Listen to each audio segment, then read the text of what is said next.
और खुदावंद यीशु मसीह की सलामती आप सब पर हो। आमीन। खुदावंद की शुक्रगुजारी करते हैं कि यह महीना खुदा ने फिर हमारी ज़िंदगी में बख्शा कि हम उस खुदा की हजूरी में झुक सकें, उसे पुकार सकें। तो आए एक दूसरे के साथ हाथ मिलाएं और कहें कि यह महीना आपके लिए बरकत का महीना हो, आपके लिए ब्लेसिंग्स का महीना हो। कहें कि वो बरकतें जो रुकी हैं खुदा इस महीने में आपकी ज़िंदगी में बहाल करे। Hallelujah, praise, hallelujah. खुदा तेरा शुक्र। आए खुदा के कलाम की जानिब पढ़ते हैं।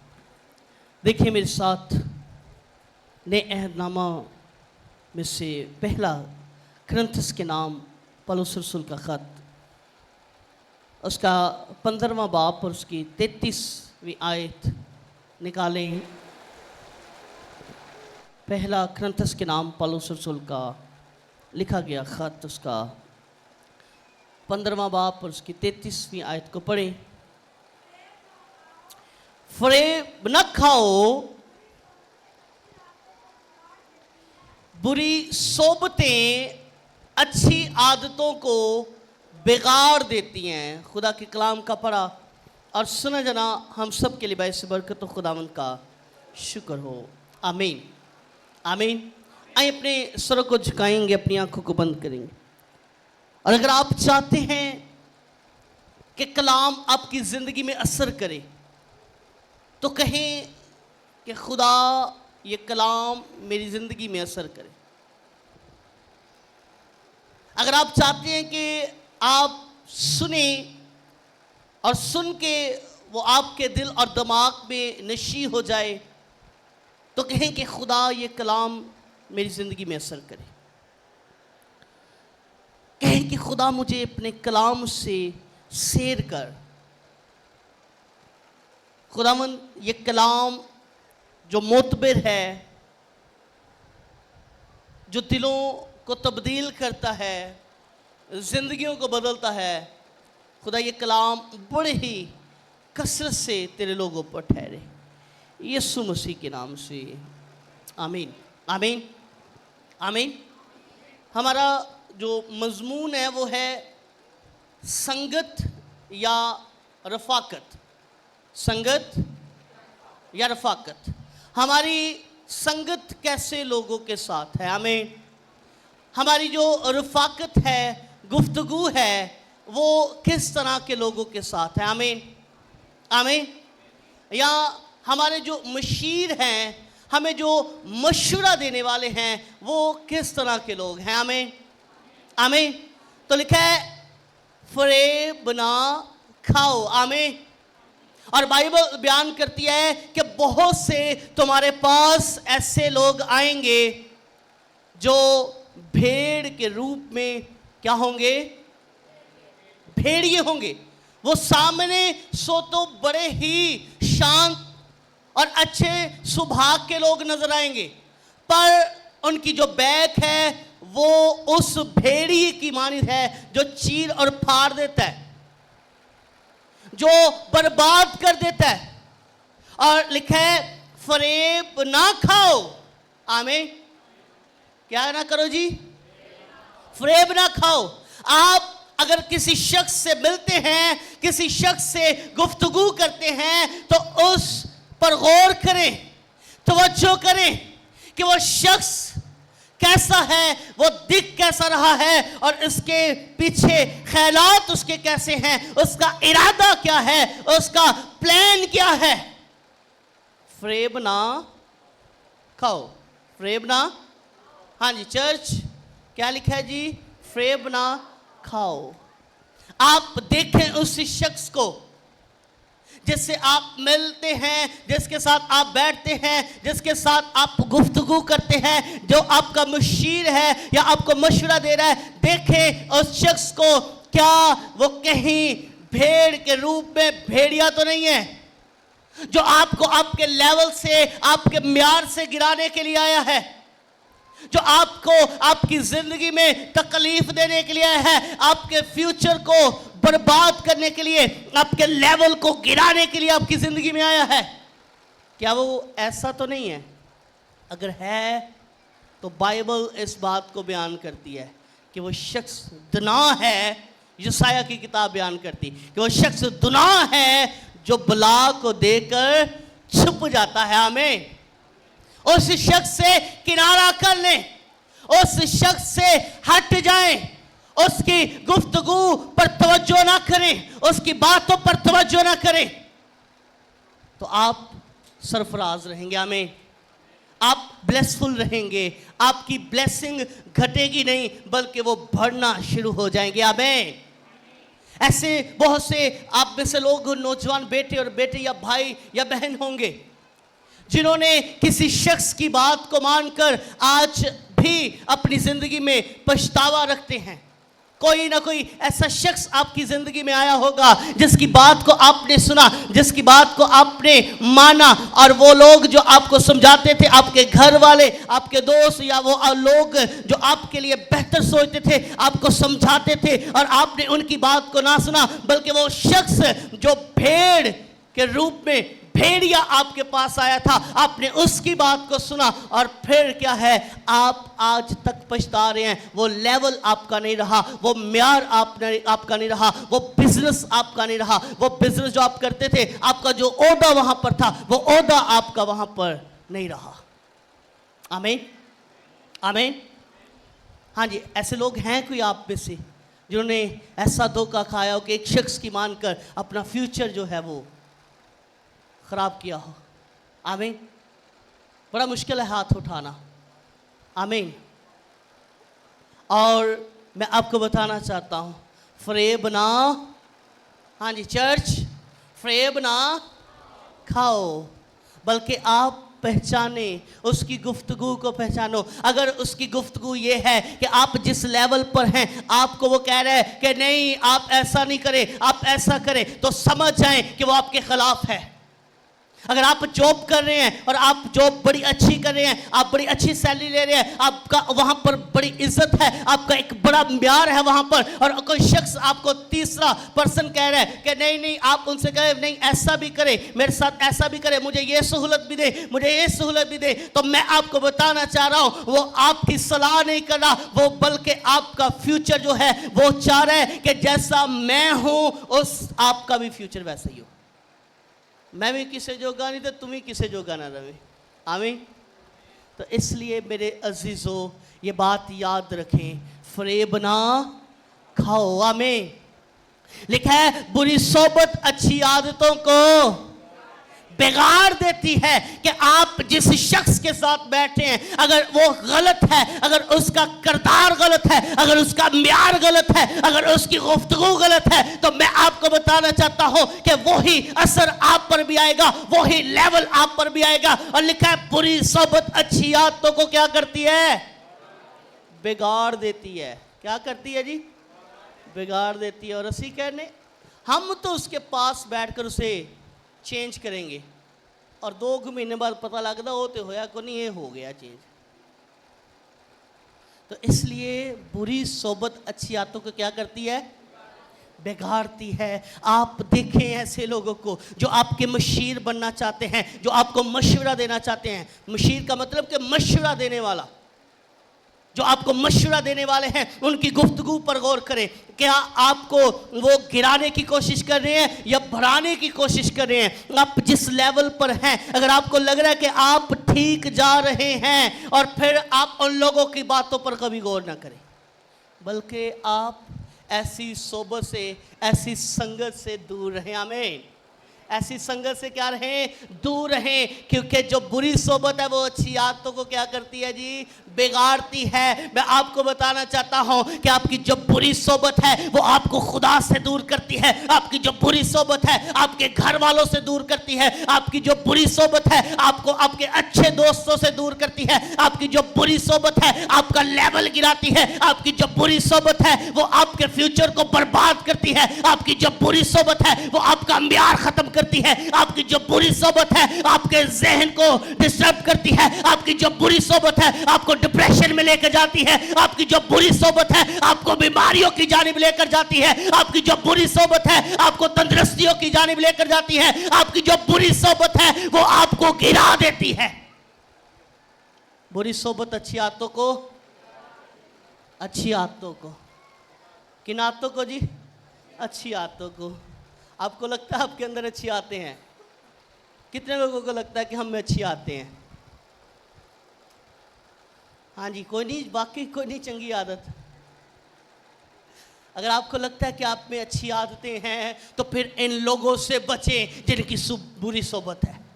फिर उन लोगों से किनारा करें जो आपको गलत राह दिखाते हैं। फिर उन लोगों से दूर हो जाएं जो आपको गिराते हैं अपने मशवरों से, अपनी गुफ्तगू से। हमारा मजमून क्या है जी? संगत या रफाकत। आपकी रफाकत कैसे लोगों के साथ है? आप अगर जॉब करते हैं तो आप अपनी जॉब के मतलब किन लोगों के साथ रफाकत रखते हैं? आप अपनी जॉब में किन लोगों के साथ रफाकत रखते हैं, या अपनी जॉब के मतलब किन लोगों के साथ रफाकत करते हैं? देखें, अपने रफाकत की जानिब, अपनी गुफ्तगू की जानिब, अपनी संगत की जानिब देखें। आप अगर बिजनेस में ब्लेस हो रहे हैं तो सुने, आप उन लोगों को मिलना छोड़ दें जो आपको गलत मशवरे देते हैं। आमीन। अगर आप खिदमत में ब्लेस हो रहे हैं तो उन लोगों से किनारा कर दें जो आपको गलत मशवरा देते हैं। नहीं नहीं, तेरे तो बगैर ते सर नहीं, तेरे वर्गा तो कोई भी नहीं, छोड़ दें, उन लोगों से पीछे हट जाएं।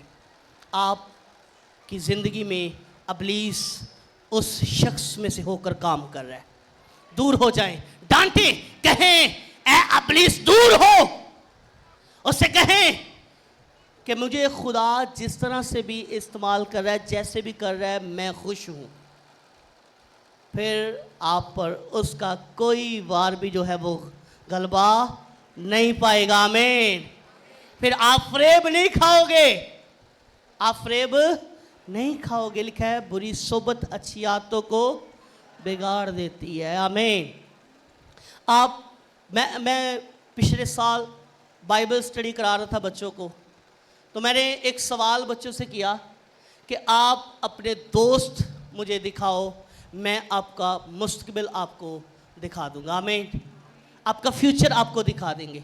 आपके जैसे दोस्त होंगे वैसा आपका फ्यूचर होगा। अगर आपके दोस्त बुरे हैं तो आपका फ्यूचर भी बुरा होगा, और अगर आपके दोस्त अच्छे हैं, आपके मशीर अच्छे हैं, आपके मशवरा करने वाले अच्छे हैं, और फिर आपका फ्यूचर ब्राइट होगा। आमीन।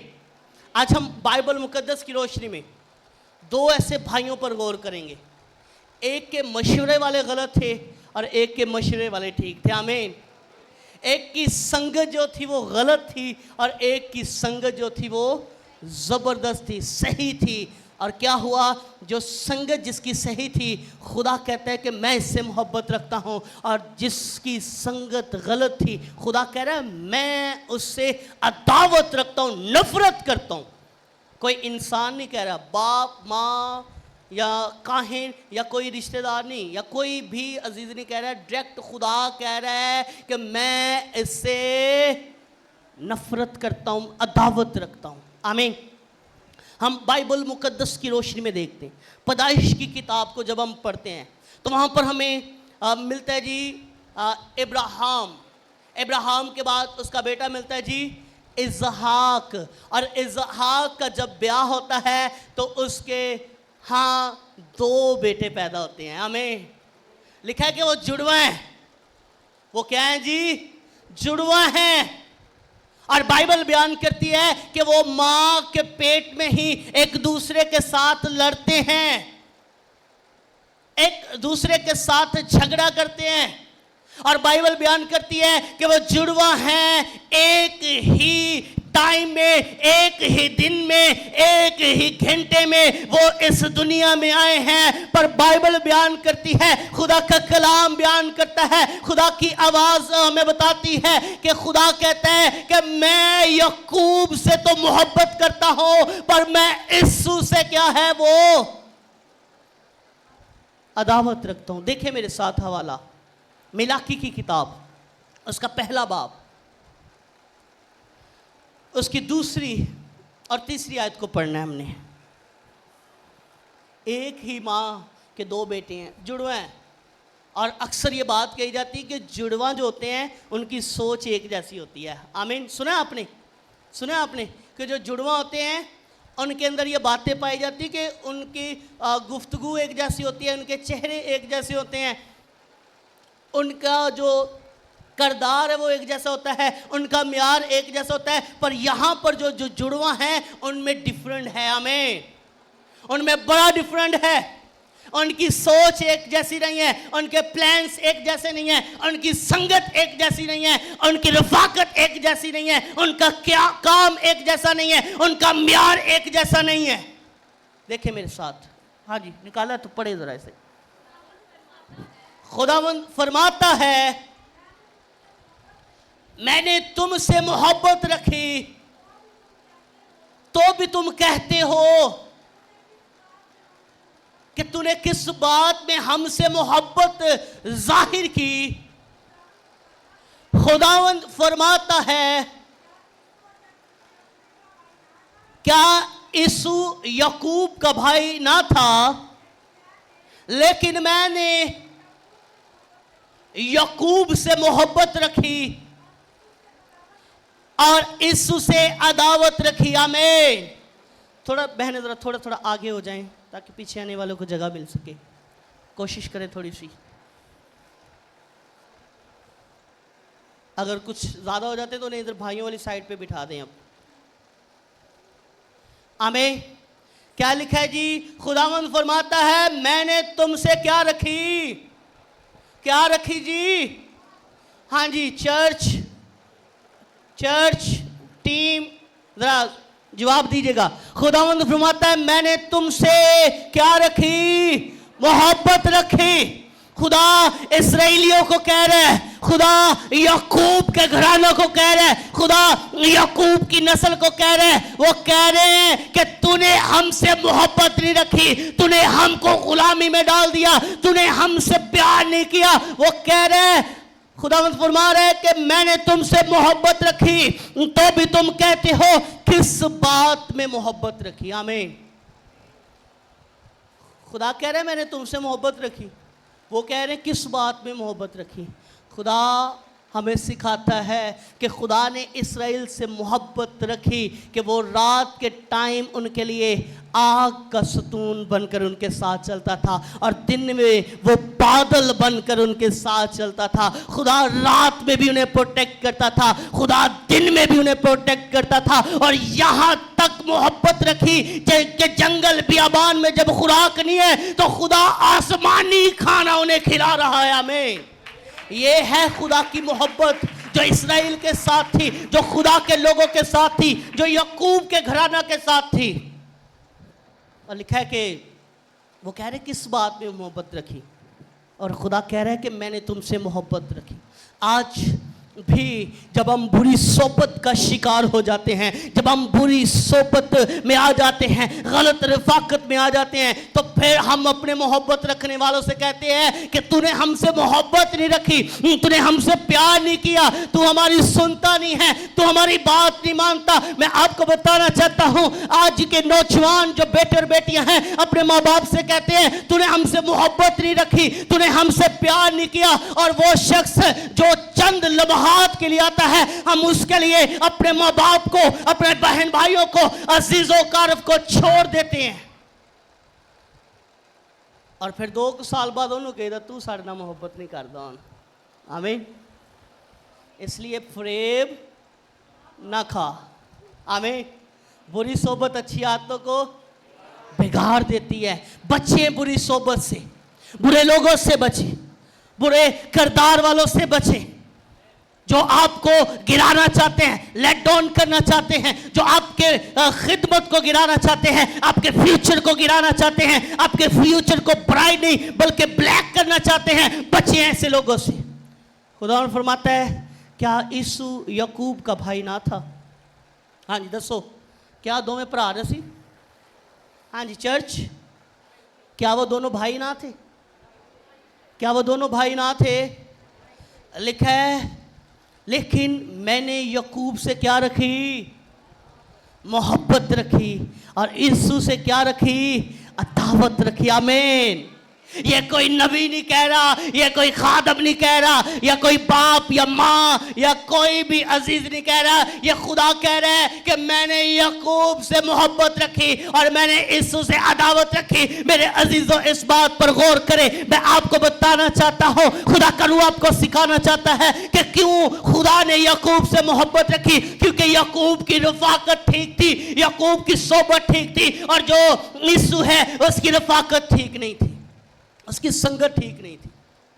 सुनिए, हमें नजर आता है कि बाइबल बयान करती पहले शादी किसकी हुई दोनों में से पहले शादी किसकी हुई थी?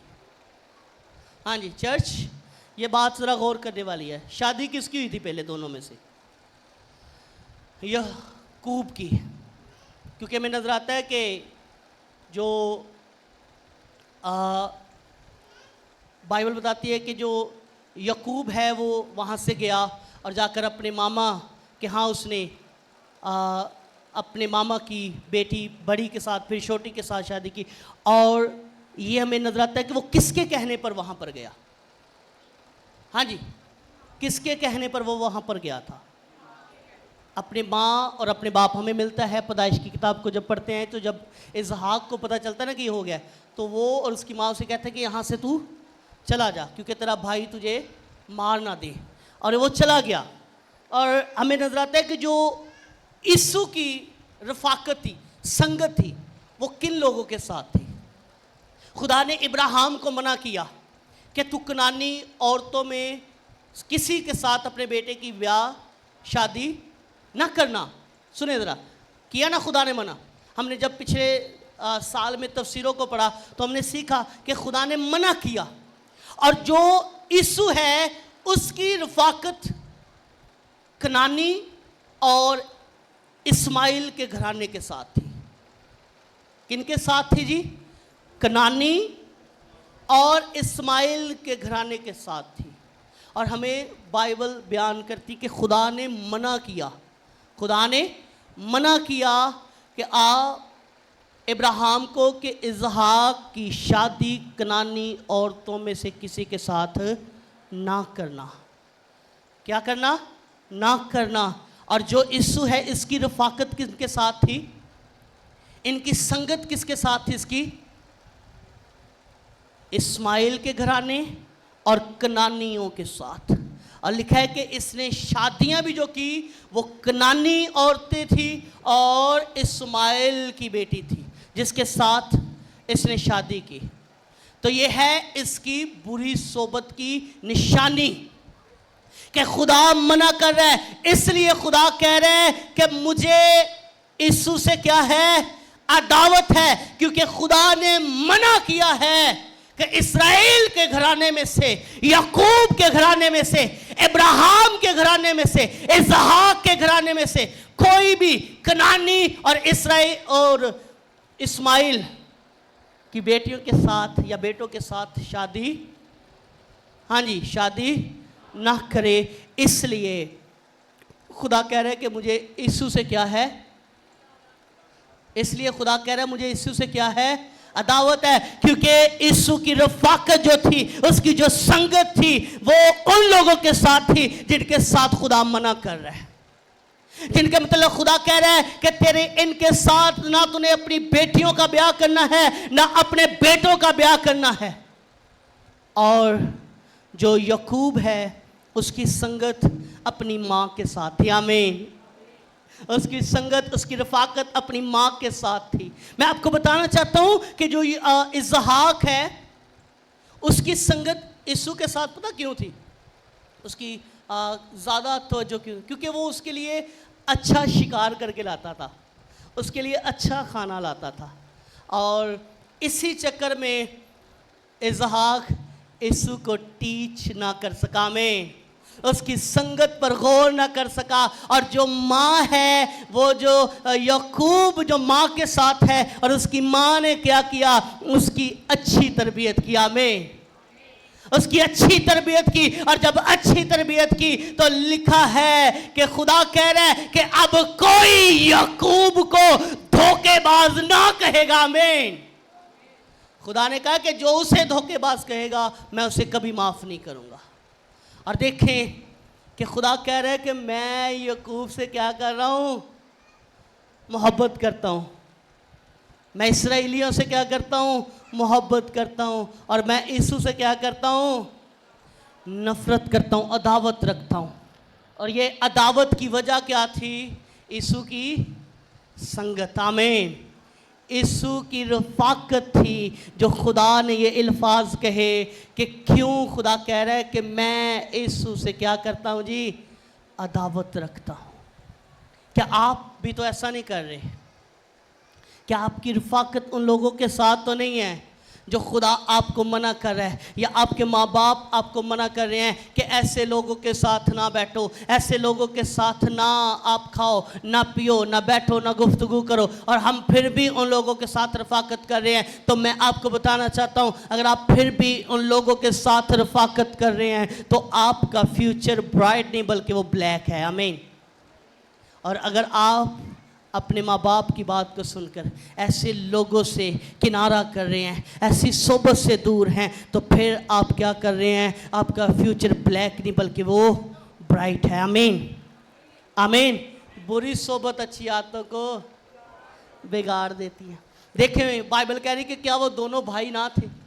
एक भाई के लिए खुदा कह रहा है कि मैं इससे मोहब्बत रखता हूँ, और एक भाई के लिए खुदा कह रहा है मैं इससे अदावत रखता हूँ, नफ़रत करता हूँ। और वजह क्या थी? हाँ जी चर्च, वजह क्या थी?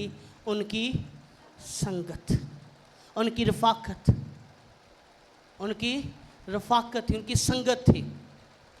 और संगत यीशु को कहाँ तक ले गई कि वो नबी नहीं बन पाया। आमीन।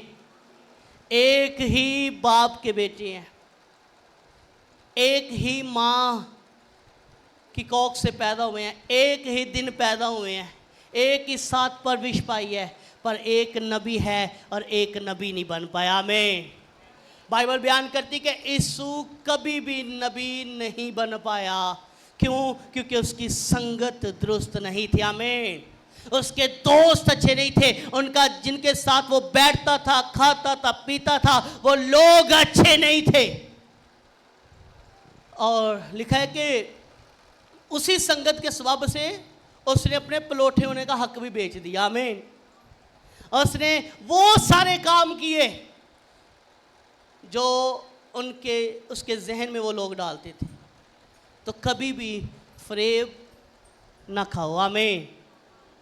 बुरी सोबत अच्छी आदतों को बिगाड़ देती हैं। देखें, उसका बाप भी इसहाक है, उसकी माँ भी रिबका है, पर उसकी संगत ने उसको बर्बाद कर दिया। उसकी संगत ने उसको बर्बाद कर दिया कि खुदा कह रहा है कि मैं इससे अदावत रखता हूँ। खुदा क्या कह रहा है? मैं इससे अदावत रखता हूँ। और खुदा कह रहा है कि मैं याकूब से, हाँ जी चर्च, याकूब से खुदा क्या कह रहा है? मैं क्या करता हूँ? मोहब्बत करता हूँ। आप अपनी संगत पर गौर करें।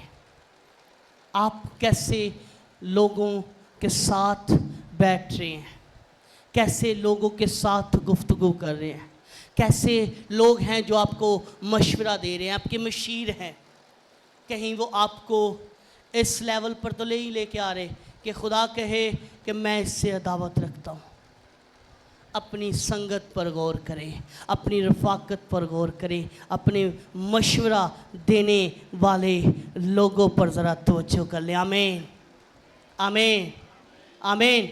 खुदा आपको और मुझे इस कलाम की सिलसिले से बरकत दे।